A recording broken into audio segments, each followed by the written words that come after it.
नमस्कार साथियों, आप सभी का स्वागत है। आज हम एनसीईआरटी कक्षा 12 भाग 2 इकाई 3 जिसका नाम है ग्रामीण समाज में परिवर्तन एवं विकास पे चर्चा करेंगे। अभी इलेक्शन की वजह से क्लासें हैं वो नहीं हो पाई थी, तो मैं भी इस चीज को मिस कर रहा था, शायद आप भी कर रहे होंगे।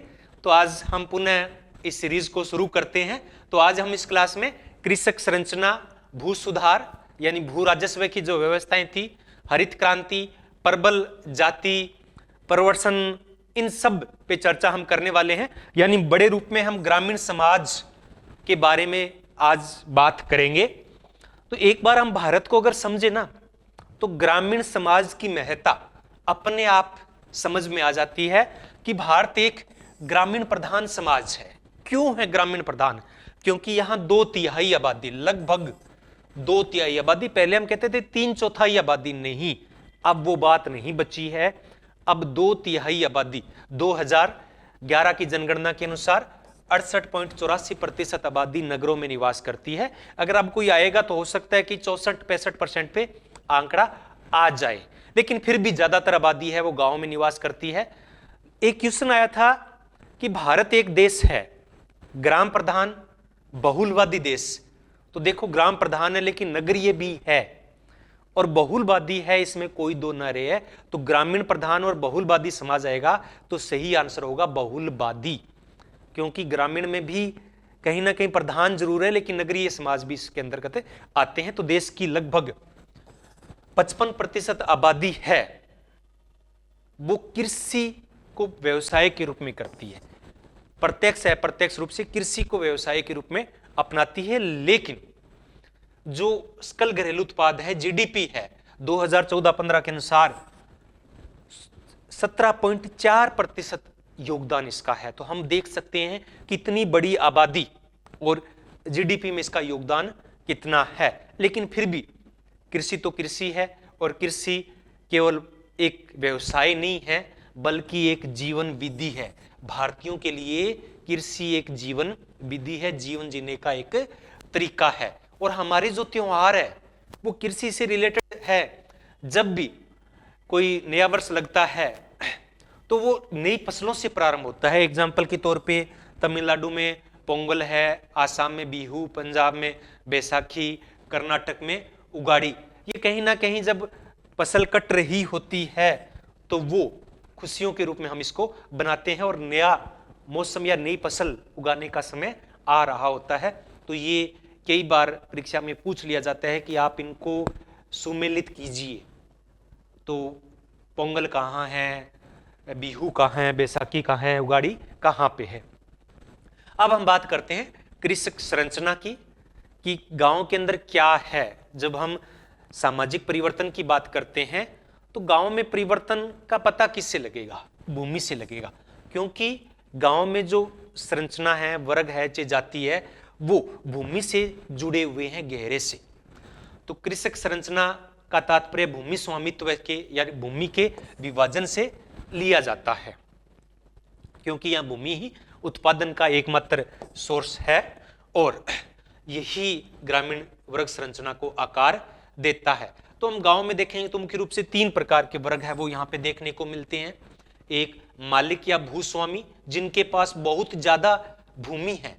दूसरा कृषक या बंटाईदार या पट्टेदार। ये देखो, कृषक और किसान में अंतर होता है। समाजशास्त्रीय परिभाषा में वो अंतर भी हमें पता होना चाहिए। बंटाईदार क्या है और पट्टेदार क्या है, ये अच्छे तरीके से इसकी जानकारी अपने को होनी चाहिए। जो मुख्य रूप से बड़े एग्जाम हैं उनमें ये पूछ लिया जाता है। और तीसरा वर्ग है भूमिहीन श्रमिक का, जिनके पास अपनी खुद की कोई भूमि नहीं होती है और वो वर्ष में भूमि पे ही निर्भर रहते हैं और जब फसलें नहीं होती है तो वो बेरोजगार रहते हैं। यानी कृषि की मुख्य समस्या क्या है? मौसमी बेरोजगारी है, छिपी हुई बेरोजगारी है। तो गांव में जाति और वर्ग की बात करें तो गांवों को जाति प्रधान कहा जाता है, लेकिन ऐसा नहीं है। गांव बदल रहे हैं, ग्रामीण संरचना बदल रही है, इसका अध्ययन हमें करना है। तो गांव के अंदर जाति और वर्ग के जो संबंध है वो बहुत जटिल हैं। ये बिल्कुल स्पष्ट नहीं है एग्जाम्पल के तौर पे हम देखते हैं वर्ग क्या है, जिनकी आर्थिक परिस्थिति उच्च है और जाति हम जानते ही हैं। तो जो ऊंची जाति वाले लोग हैं उनकी आमदनी ज्यादा है, उनके पास भूमि ज्यादा है और उनका जातीय संस्तरण में स्थान भी उच्च है। और जो निम्न जातियां हैं उनके पास संसाधन भी कम है, आमदनी भी कम है और जातीय संस्तरण में उनका स्थान नीचे है। तो ये जाति और वर्ग में संबंध है कि जो उच्च जातियां हैं वही उच्च वर्ग में शामिल है और जो उच्च वर्ग निम्न वर्ग है वही निम्न जातियां है। लेकिन ये बड़े तौर पे तो सही है, मोटे तौर पे तो सही है, लेकिन पूर्णतः सही नहीं है। आजकल जो क्वेश्चन आते हैं ना वो ऐसे आते हैं कि जो उच्च वर्ग और उच्च जातियां एक दूसरे से स्पष्ट रूप से अंतर संबंधित है, तो ये बड़े तौर पे, लेकिन पूर्णतः ये सत्य नहीं है। कई बार ऐसा भी होता है कि गांव की जो सबसे ऊंची जाति होती है ब्राह्मण, वो भूमिहीन होती है, वो भूस्वामी नहीं होती है और वो कृषक संरचना से बाहर होती है। आजकल हम देखेंगे कि गांव के अंदर जो ब्राह्मण हैं वो चाय के ढाबे पे मिल जाएंगे या उनकी मिठाई की दुकान होगी, इस प्रकार के ज्यादा होंगे। तो बिल्कुल भी वो ऐसा नहीं है कि उनकी स्थिति वर्ग स्थिति बहुत उच्च है, नहीं है। और हो सकता है कोई जिनको हम निम्न वर्ग मानते हैं या निम्न जाति से मानते हैं उसकी आर्थिक स्थिति उच्च हो जाए, वो हो सकता है भूस्वामी बन जाए। तो बड़े तौर पे तो ये सही है कि उच्च जातियां हैं वो उच्च वर्ग से आती है, लेकिन पूर्णतः ये सत्य नहीं है। प्रबल जाति की बात यहां पे होती है। जब हम भूस्वामियों की बात करते हैं तो कहीं ना कहीं वो प्रबल जातियां होती है। तो प्रबल जाति की उदाहरण है वो एम एन श्रीनिवास ने दी थी। किसने दी थी? एम एन श्रीनिवास ने दी थी। तो सामान्यतः किसी एक क्षेत्र के अंदर कुछ जाति, एक जाति हो सकती है, दो जाति होती है जो भूस्वामी होती है। वो क्या होती है? भूस्वामी होती है और संख्या भी उनकी ज्यादा होती है। तो उन्हें प्रबल जाति या प्रभु जाति कहा है। तो ये आर्थिक और राजनीतिक रूप से, आर्थिक देखो भूस्वामी है इस वजह से आर्थिक है, ये संख्या भी इनकी ज्यादा होती है, तो राजनीतिक रूप से भी शक्तिशाली होते हैं। तो नंबर एक प्रबल जाति आर्थिक रूप से संपन्न होती है, राजनीतिक रूप से प्रभुत्व इसका होता है। एग्जाम्पल के तौर पे उत्तर प्रदेश में जाट है या राजपूत है, कर्नाटक में वोकालिगास है और लिंगायत है, आंध्र प्रदेश में कम्मास और रेड्डी है, पंजाब में जट सिख है, कहीं यादव है, कहीं राजपूत भी है। इस प्रकार से प्रत्येक क्षेत्र के अंदर एक प्रबल जाति होती है। तो इसकी आर्थिक, सामाजिक, राजनीतिक स्थिति है वो उच्च होती है। संख्यात्मक दृष्टि देखें तो इनकी संख्या ज्यादा होती है। और इन्हीं को अगर ओपिस के रूप में देखें, दफ्तरी वर्गीकरण के रूप में देखें, तो इनको हमने बांट दिया सामान्य वर्ग, अनुसूचित जाति, अनुसूचित जनजाति, पिछड़ा वर्ग। तो जो सामान्य रूप से अछूत या दलित माने जाते हैं, जिनका भूमि रखने पे कोई अधिकार नहीं होता है, वो ज्यादातर अनुसूचित जाति या जनजाति से संबंधित होते हैं और ये ज्यादातर कृषि मजदूर होते हैं। क्या होते हैं? कृषि मजदूर होते हैं। इनसे बेगार किसे कहते हैं? कि काम करवाना लेकिन पैसे नहीं देना, मुफ्त मजदूरी करवाना। और इनके पास संसाधन कम होते हैं, इनके पास भूमि बिल्कुल भी नहीं होती है और ये बंधुआ मजदूर की तरह काम करते हैं। किस तरह कार्य करते हैं? बंधुआ मजदूर की तरह कार्य करते हैं। इनको बंधुआ मजदूर को अलग अलग राज्यों में अलग अलग नामों से जाना जाता है। गुजरात में इसे हलपति कहते हैं, याद रखना, गुजरात में हलपति कहते हैं, कर्नाटक में जीता कहते हैं, राजस्थान में इस प्रथा को बोलते हैं सागड़ी प्रथा। तो अलग अलग बंधुआ मजदूरी क्या होता है कि किसी को पैसा दिया, 1 लाख रुपया दिया और कह दिया कि 1 साल तक तू हमारे यहां काम करेगा, जब तक 1 लाख रुपया चुका नहीं देता है। वो 1 साल तक काम करता है, 1 वर्ष जब काम करता है तो उसका खर्च हो जाता है। उसका खर्च कितना हो गया? 1 लाख हो गया। यानी वो कर्ज नहीं चुका पाता है और जब तक कर्ज नहीं चुका पाता है तब तक वो कहीं और मजदूरी नहीं कर सकता और वो उसको मजदूरी कम देते हैं। इस वजह से वो कर्ज चुका नहीं पाता और सालों तक और कई बार तो पीढ़ियों तक ये बंधुआ मजदूरी है वो चली आ रही है। पंजाब में इसको हाड़ी बोलते हैं, क्या बोलते हैं? हाड़ी, सीरी, इस प्रकार से अलग अलग नामों से इनको जाने जाते हैं। अब हम कृषि जो वर्ग संरचना है उसको अगर कृषि उत्पादन से देखें तो दोनों के बीच में गहरा संबंध है। जहां भूस्वामी ज्यादा है, सिंचाई की अच्छी व्यवस्था है, वर्षा अच्छी होती है, वहां पर उत्पादन भी ज्यादा होता है। और उत्पादन ज्यादा होता है तो वहां भूस्वामी होंगे लेकिन उनकी संख्या कम होगी और मजदूरों की संख्या ज्यादा होगी। जहां उत्पादन ज्यादा होता है वहां श्रमिक है वो अधिक होते हैं, यानी कृषक संरचना में भूस्वामी कम होंगे और भूमिहीन मजदूर ज्यादा होंगे। और जैसे जहां चावल की खेती की जाती है वहां पे बड़ी संख्या के अंदर भूमिहीन मजदूरों की आवश्यकता पड़ती है। तो इस प्रकार से उत्पादन कितना हो रहा है, कैसे हो रहा है, इसका वर्ग संरचना के साथ गहरा संबंध है।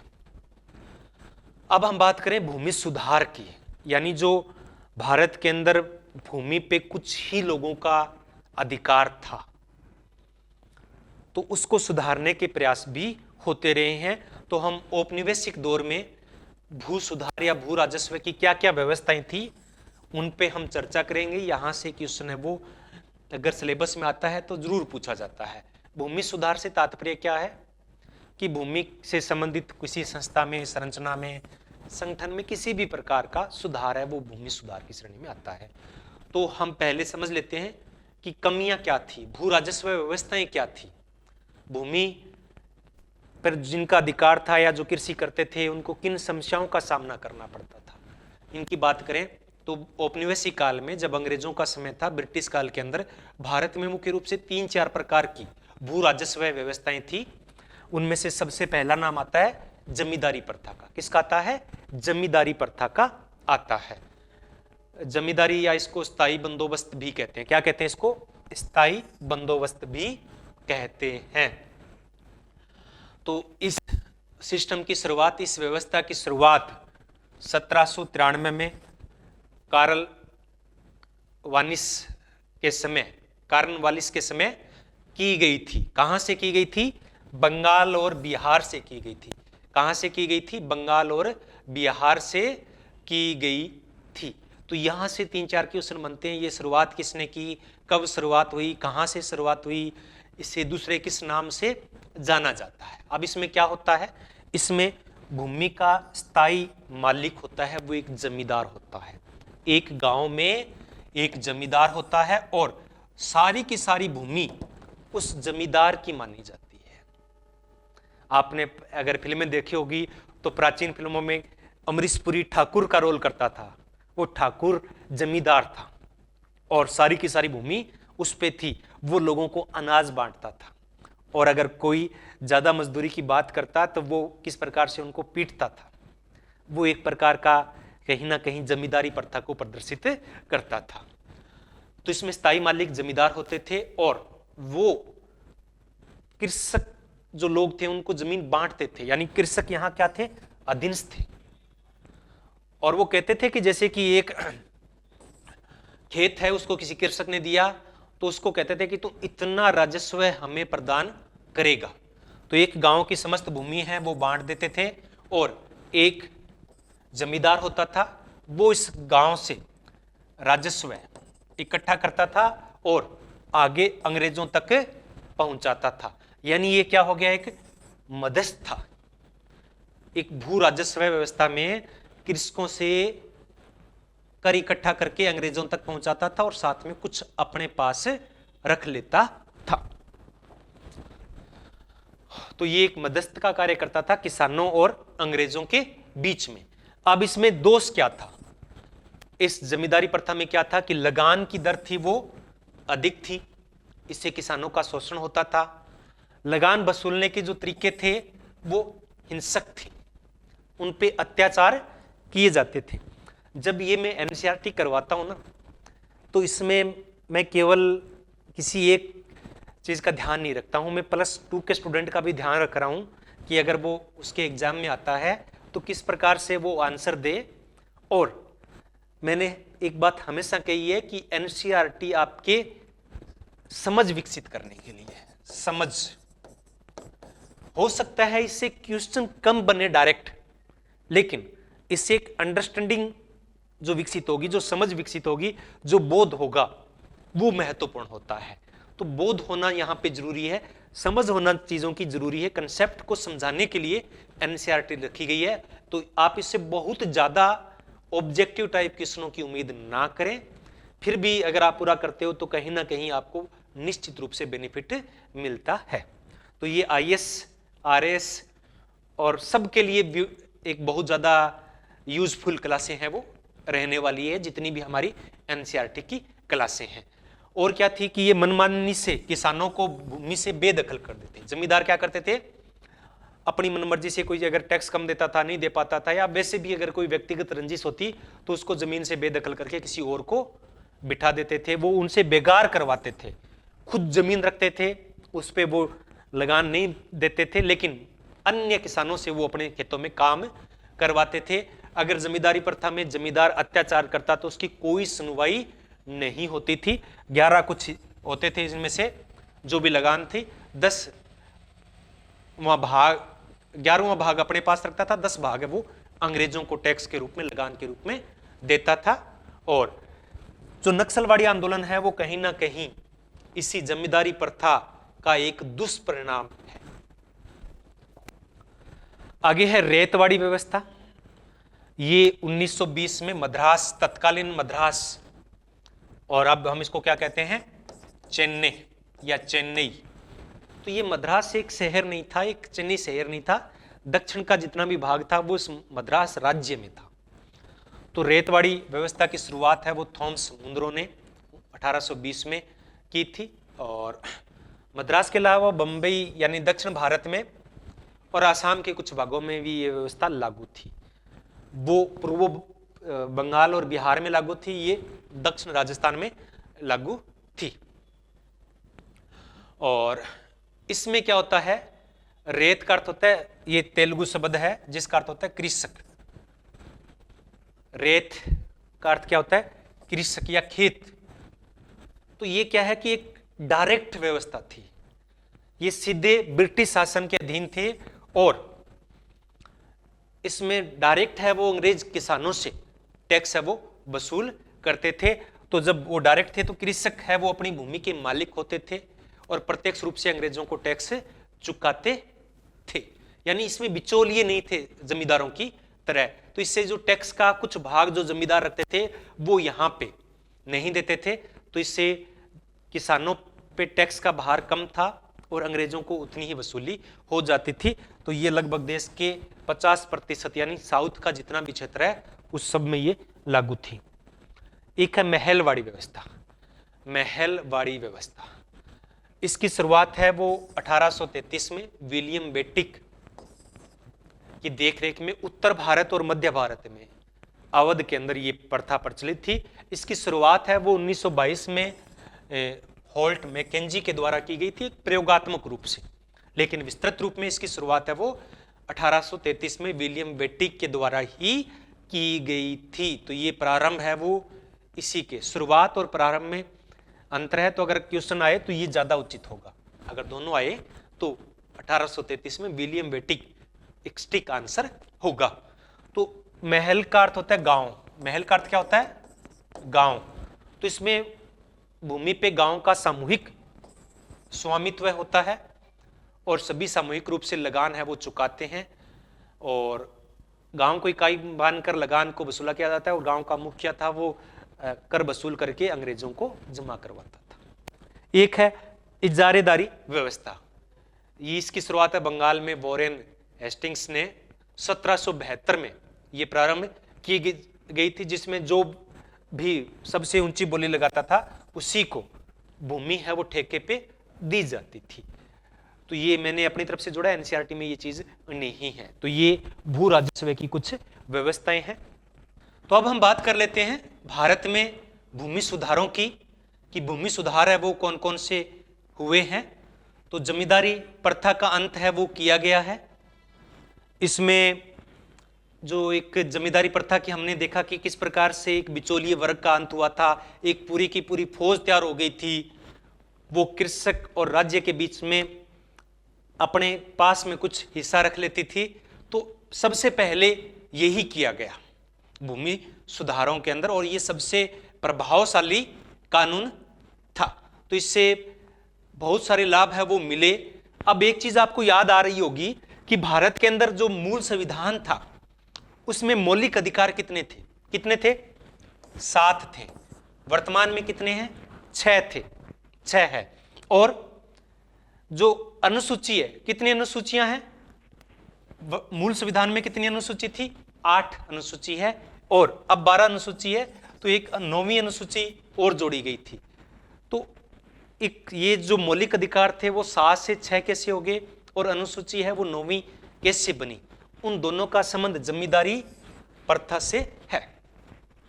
तो एक 7वां मौलिक अधिकार था, संपत्ति का मौलिक अधिकार दिया गया था। जब जमींदारी प्रथा का अंत किया गया तो जमींदार कोर्ट में चले गए कि संपत्ति में मौलिक अधिकार हमारा अधिकार है और इसको आप चैलेंज नहीं कर सकते।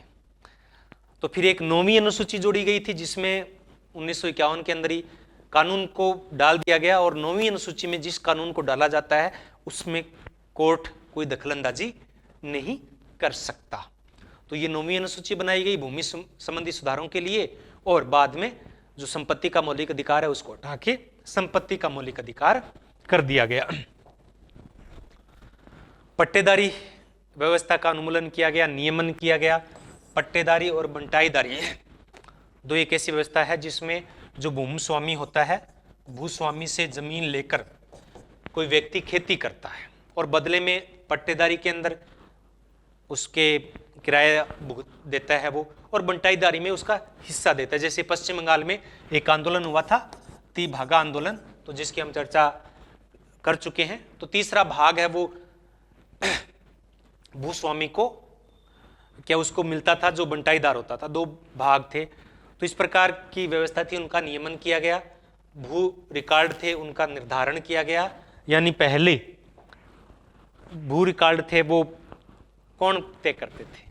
जमींदार करते थे, और वो किसी को भी भूमि से बेदखल कर देते थे। लेकिन अब भूमि से बेदखल है वो नहीं किया जा सकता। भूमि की हदबंदी यानी अधिकतम सीमा, जोत की जो कृषि योग्य भूमि है उसकी अधिकतम सीमा है वो तय की गई कि एक परिवार के अंदर, एक परिवार को विशिष्ट इकाई मानते हुए कहा गया कि एक परिवार को इससे ज्यादा भूमि नहीं है। अगर इससे ज्यादा है तो वो भूमि राज्य के पास चली आएगी और राज्य है वो उसको भूमिहीनों में बांट देगा। तो इसको सीलिंग भी हम कह सकते हैं। क्या कहेंगे? सीलिंग करना। तो इसमें सभी जमीनों का एक समान नहीं रखा गया था। जो ज्यादा उपजाऊ थी उसकी हदबंदी यानी अधिकतम सीमा कम रखी गई थी, जो कम उपजाऊ थी उसकी सीमा अधिक निर्धारित की गई। लेकिन इसको ज्यादा सफलता मिली नहीं इस कानून को, क्योंकि जिसके पास अधिक संपत्ति थी उन्होंने अपने परिजनों और रिश्तेदारों के अंदर उस भूमि का स्थानांतरण कर दिया। जैसे 100 बीघा अगर हदबंदी थी और किसी के पास 400 बीघा जमीन थी तो उसने 4 लोगों में भूमि का बंटवारा कर दिया। एक है चकबंदी। चकबंदी है कि जिन कृषकों के पास छोटे छोटे भूमि के टुकड़े थे, यानी 2 कृषक है उसके पास अलग अलग जगह अलग अलग छोटे छोटे टुकड़े थे, उन सबको एक जगह मिलाकर एक कृषि योग्य इकाई बनाया गया। तो इसे चकबंदी कहते हैं।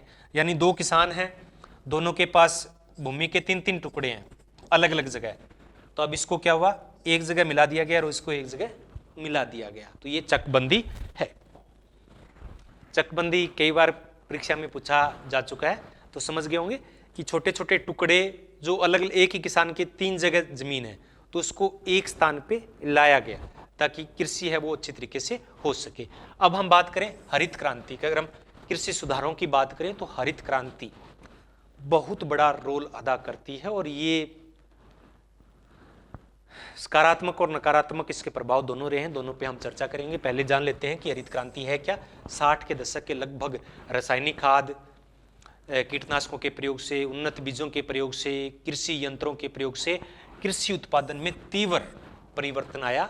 इस तीव्र परिवर्तन को, इस आमूलचूल परिवर्तन के लिए हरित क्रांति शब्दावली का प्रयोग है वो किया जाता है मुख्य रूप से 1966-67 के अंदर। 1965 के अंदर भारत के प्रधानमंत्री थे लाल बहादुर शास्त्री, और उनको ये देश से कहना पड़ा कि एक दिन उपवास रखिए, क्योंकि भारत खाद्यान्नों के मामले में आत्मनिर्भर नहीं था। विदेशों से हमें गेहूं आयात करना पड़ता था और इतना पैसा भी नहीं था, तो खाद्यान्नों के मामले में आत्मनिर्भर बनने के लिए एक सरकारी प्रयास के रूप में हरित क्रांति को लाया गया। एम.एन. स्वामीनाथन भारत में हरित क्रांति के जनक माने जाते हैं। अंतर्राष्ट्रीय संस्थाओं ने इसको सहयोग दिया और इसमें उत्पादकता बढ़ाने वाले संकर बीजों का प्रयोग किया गया, कीटनाशकों, खादों, अन्य निवेश जैसे मशीनें वगैरह पे ये चीजें हैं वो केंद्रित की गई और उत्पादन बढ़ा। और मुख्य रूप से ये जो उत्पादन बढ़ा था वो जहाँ सिंचाई की सुविधाएं थी वहाँ पे ये उत्पादन बढ़ सका, क्योंकि जो उन्नत बीज थे उनका वहीं उपयोग हो सकता था। मुख्य रूप से ये खाद्यान्नों तक सीमित था, गेहूं और चावल पर ही मुख्य रूप से ये लक्ष्य रखा गया था, ताकि भारत है वो खाद्यान्नों के मामले में आत्मनिर्भर हो सके और इसका लाभ भी मिला। भारत जब गेहूं आयात करता था उस समय, अब भारत है वो एक गेहूं निर्यातक देश से बन गया है। तो इसको प्रथम लहर मानी जाती थी वो हरित क्रांति की। तो इसका मुख्य लाभ है वो पश्चिम बंगाल के कुछ भागों में, पंजाब में, पश्चिमी उत्तर प्रदेश में, तटीय आंध्र प्रदेश में, तमिलनाडु में आदि में इसका लाभ है वो मिला गया था। तो ये प्रथम लहर मानी जाती है। दूसरी लहर मानी जाती है जैविक खेती की, क्योंकि जब रासायनिक खादों का प्रयोग किया गया तो बहुत इसके नेगेटिव प्रभाव भी पड़े थे। तो उनसे बचने के लिए अब दूसरी हरित क्रांति की बात है वो देश में की जा रही है, जो जैविक खादों के जरिए, जैविक खेती के जरिए लाने का प्रयास है वो किया जा रहा है।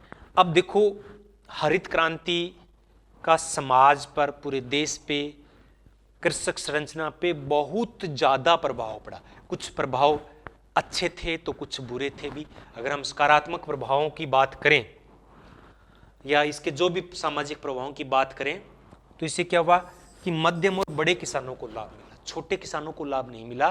क्योंकि जो नई तकनीक आई थी, जो भी खाद थे, कीटनाशक थे, बीज थे, मशीनें थी, उनमें निवेश काफी महंगा था और छोटे किसान इतना निवेश नहीं कर सकते थे।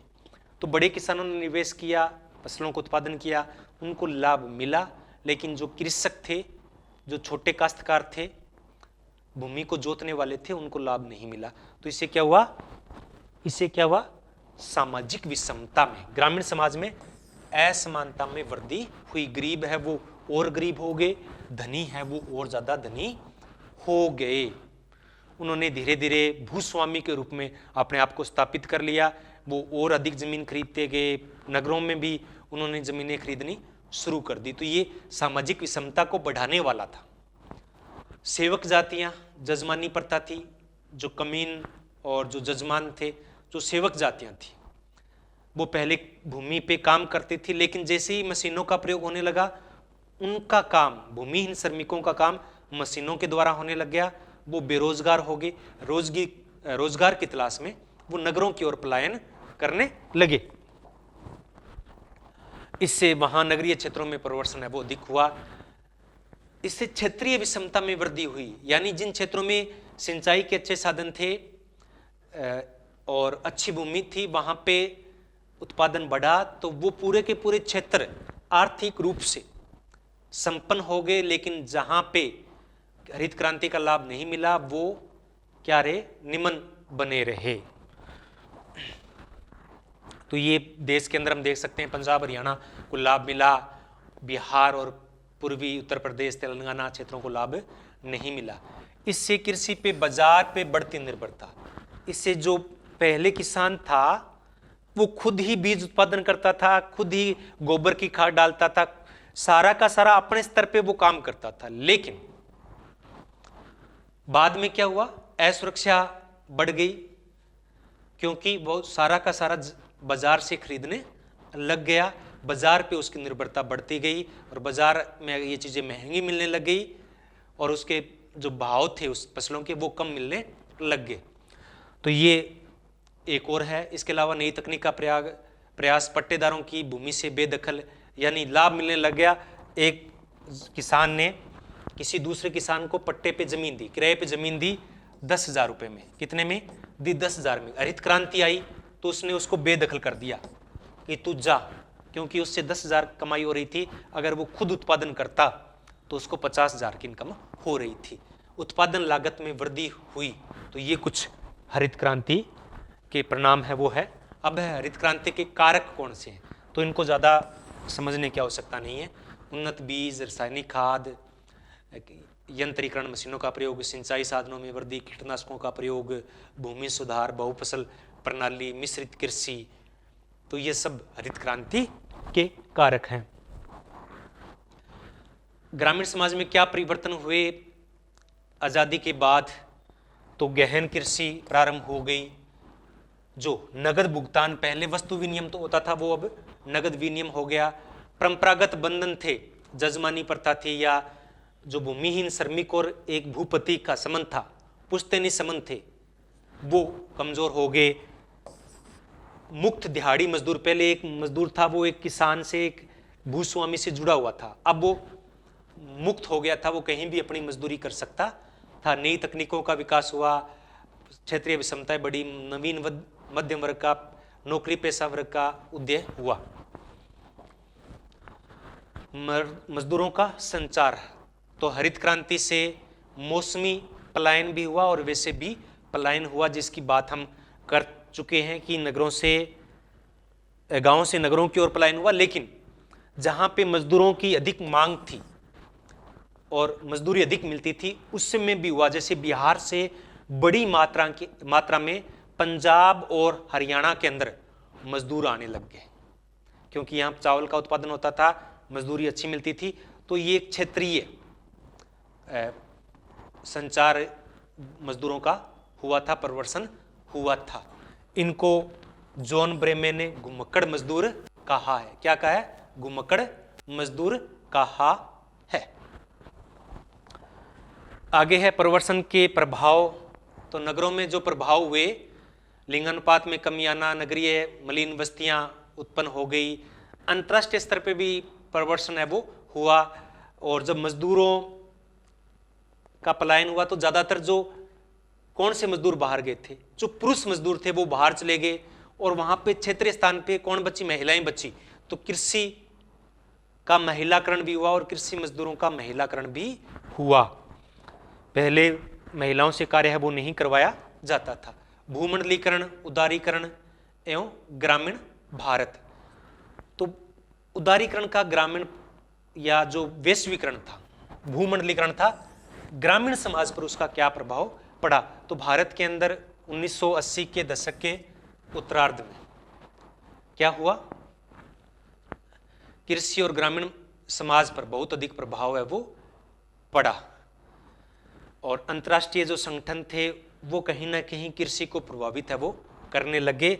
इससे कॉन्ट्रैक्ट एग्रीकल्चर, संविदा कृषि को बढ़ावा मिला। अभी जो कृषि के 3 कानून आए थे उसमें एक बहुत बड़ा रोल, एक कानून था संविदा कृषि को लेकर, कॉन्ट्रैक्ट एग्रीकल्चर को लेकर था, जिसमें किसान है वो कंपनियों से क्या करते हैं? कॉन्ट्रैक्ट करते हैं, सुविधा करते हैं, समझौता करते हैं कि आप बीज हमें दोगे, सारा का सारा आप हमें दोगे, मेहनत हम करेंगे, और फिर वो उनसे उत्पादन है वो खरीदते हैं। तो इससे सारा का सारा काम किससे होने लग गया? जो कंपनियां हैं उनके जरिए होने लग गया, और जो किसान का ज्ञान था, स्थानीय ज्ञान था, उसका कोई प्रभाव नहीं पड़ा। यानी वो उसका कोई यूज नहीं हो रहा था, सब कंपनियों पे डिपेंड हो गया, और धीरे धीरे कंपनियों ने वही कर्ज जाल में फंसाना शुरू कर दिया, और इससे जो महंगी खाद थी, महंगे बीज थे, वो डालने पड़ते थे और उत्पादन नहीं होता था, तो किसान है वो कर्ज में फंसते जाते हैं, और इससे जो पर्यावरण संकट है वो भी उत्पन्न हो गया। जैसे बीटी कॉटन है, बीटी बैंगन है, उनका विरोध है वो होने लग गया है, क्योंकि कंपनियों को तो अपने लाभ से मतलब है, उनको तो लाभ मिलना चाहिए, उसको पर्यावरण से, किसान से कोई लेना देना नहीं रहा। और धीरे धीरे इस प्रकार से किसानों में आत्महत्या बढ़ने लग गई। तो ये भी एक वैश्वीकरण का ही प्रभाव है, सुविधा कृषि का ही प्रभाव है। थोड़ा सा मैं इसको बता देता हूं। जैसे एक कंपनी है और ये किसान है। इस किसान ने कंपनी के साथ समझौता किया, या इस कंपनी ने इस किसान के दोनों के बीच में समझौता हुआ कि हम बीज देंगे, बीज आपको मिलेगा 1000 रुपए के हिसाब से, हम जो कीटनाशक है उसको हम देंगे वो भी इस 2000 रुपए की कीमत से। और वो कहती है कि जब ये उत्पादन हो जाएगा तब हम 2000 रुपए की कीमत से इससे खरीद लेंगे आपको। अब ये क्या होता है कि ये सब कुछ दे दिया, खर्च हो गया, अगर उत्पादन नहीं हुआ तो उसका जिम्मेवार कौन है? ये कंपनी जिम्मेवार नहीं है, किसान क्या करेगा? मरेगा नहीं तो और क्या करेगा? तो इस प्रकार से सुविधा कृषि से आत्महत्या में बहुत ज्यादा वृद्धि है वो हुई है। धीरे धीरे जो खाद्यान्न फसलें हैं उनका उत्पादन कम होने लग गया है, नकदी फसलों का उत्पादन है वो ज्यादा होने लग गया है। तो ग्रामीण भारत पे अगर हम वैश्वीकरण के प्रभावों की बात करें तो विश्व व्यापार संगठनों के नियमों का पालन किया जाने लग गया, कॉन्ट्रैक्ट एग्रीकल्चर में बढ़ावा मिला, नकदी फसलों पर जोर दिया जाने लग गया, जो मल्टीनेशनल कंपनियां हैं उनकी दस्तक हो गई, यानी वो कृषि के क्षेत्र में आने लगी। अब की बार बीटी कॉटन है वो पूर्णतः फेल हो गया और इसके लिए किसान जिम्मेवार नहीं है, ये जो बहुराष्ट्रीय कंपनियां हैं ये उत्तरदायी है। लेकिन मरना किसको पड़ रहा है? किसान को पड़ रहा है। आत्महत्या में वृद्धि हुई, कृषि लागत में वृद्धि हो रही है, पर्यावरण पे विपरीत प्रभाव पड़ रहा है। तो ये कुछ जमींदारी व्यवस्था के दोष थे या विशेषताएं थी। तो ये केवल +2 के बच्चों के लिए है, आप इनको देख सकते हैं कि क्या क्या दोष है इसके अंदर। और अगर हम भूमि सुधारों की बात करें तो इससे लाभ क्या हुआ? जमींदारों से मुक्ति मिल गई, करों में कमी आ गई, कृषि उत्पादन में वृद्धि हुई, कृषकों की आर्थिक दशा में सुधार हुआ, भूमिहीनों को भूमि वितरित की गई थी, कृषकों को उनका मालिकाना हक मिला। महत्वपूर्ण पुस्तकें हैं जो किताब के अंत में, जो लेसन के अंत में दी होती है, उनको हम